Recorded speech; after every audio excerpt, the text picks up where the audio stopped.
Pemirsa Menteri Pemberdayaan Perempuan dan Perlindungan Anak PPPA Bintang Puspayoga mengunjungi lapas perempuan kelas 2A Kerobokan, Badung pada Senin 14 Oktober 2024.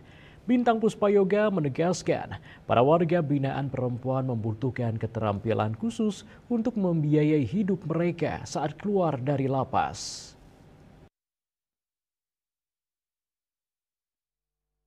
Menteri Pemberdayaan Perempuan dan Perlindungan Anak, PPPA, Bintang Puspayoga mengunjungi lapas perempuan kelas 2A Kerobokan, Bali, pada Senin 14 Oktober 2024. Dalam kesempatan itu, Bintang Puspayoga menegaskan, para warga binaan perempuan membutuhkan keterampilan khusus untuk membiayai hidup mereka saat keluar dari lapas. Berdasarkan hasil asesmen, yang kita dampingi adalah keterampilan seperti tata rias kecantikan. Ini kan hasil asesmen yang dipilih ya, dengan harapan agar setelah bebas para perempuan warga binaan ini memiliki kemampuan untuk mandiri secara ekonomi dan mampu mendukung diri sendiri serta keluarga mereka. Kemudian yang menjadi penting, kenapa pendampingan warga binaan ini akan menjadi sangat amat penting, kita gotong royong bersama. Karena bagaimanapun juga di beberapa tempat ya, saya mendapat curhatan dari teman-teman warga binaan, biasanya stigma. Ketika mereka keluar dari lapas, ini masih mendapatkan pelabelan stigma yang kurang terbuka masyarakat menerima mereka. Keterampilan ini penting karena stigma negatif masih terus melekat terhadap warga binaan.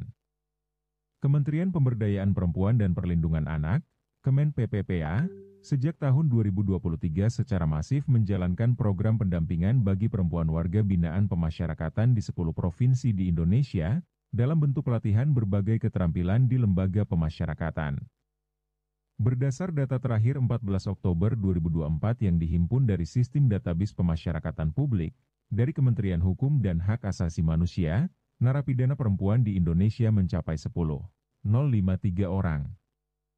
Mereka tersebar di Lembaga Pembinaan Khusus Anak sebanyak 33 orang, Lembaga Pemasyarakatan Khusus Perempuan sebanyak 5.388 orang, Lembaga Pemasyarakatan sebanyak 2.999 orang, dan Rumah Tahanan sebanyak 1.628 orang. Kemen PPPA sendiri telah memberikan pendampingan keterampilan pada lapas di Sumatera Utara, Sulawesi Selatan, Bali, Yogyakarta, Jawa Timur, Sumatera Barat, Lampung, Jawa Barat, NTB, dan Banten.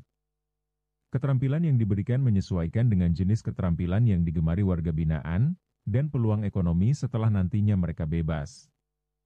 Tahun 2023, Kemen PPPA memberikan kursus keterampilan tata rias kepada 400 perempuan warga binaan, dan pada tahun 2024, Kemen PPPA melanjutkan program keterampilan tata rias pada 500 warga binaan lainnya. Pada kesempatan ini juga dilakukan penandatanganan nota kesepahaman antara Kemen PPPA dan XL Axiata. Kemen PPPA akan melanjutkan kerjasama dengan PT XL Axiata untuk memberikan berbagai pelatihan bagi warga binaan pemasyarakatan perempuan. Pelatihan yang diberikan telah menyesuaikan hasil asesmen kebutuhan para warga binaan. Menteri PPPA memberikan apresiasi atas kepedulian XL Axiata untuk meningkatkan kemandirian warga binaan perempuan. Nantinya pelatihan akan dilakukan pula di 10 lembaga pemasyarakatan khusus perempuan, baik secara langsung di lokasi ataupun online, seperti fashion design, tata rias, tata rambut dan kecantikan, kuliner, kerajinan, literasi finansial dan digital, kewirausahaan dan networking. Kerjasama ini juga akan mendorong warga binaan untuk melanjutkan pendidikan melalui beasiswa, bantuan pendidikan dan program sertifikasi. Biro Hukum dan Humas Kementerian Pemberdayaan Perempuan dan Perlindungan Anak.